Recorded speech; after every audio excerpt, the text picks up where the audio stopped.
एक गांव में अहमद नाम का एक लड़का रहता था। अहमद बहुत ज़हीन था, लेकिन उसमें एक बुरी आदत थी कि वो हर चीज ज्यादा हासिल करने की ख्वाहिश रखता था। एक दिन अहमद को रास्ते में एक दरख्त के नीचे सोने के चंद सिक्के मिले।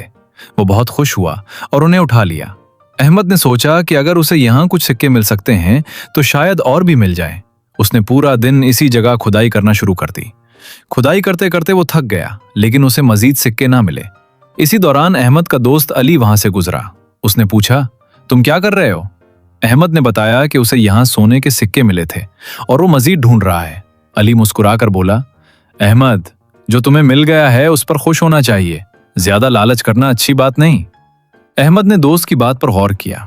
उसे एहसास हुआ कि वो लालच में अपना वक्त और तवानाई जाया कर रहा था। उसने खुदाई बंद की और खुशी खुशी अपने घर चला गया। उस दिन के बाद अहमद ने सीख लिया कि जो चीज अल्लाह दे उस पर शुक्र करना चाहिए और ज्यादा लालच नहीं करना चाहिए।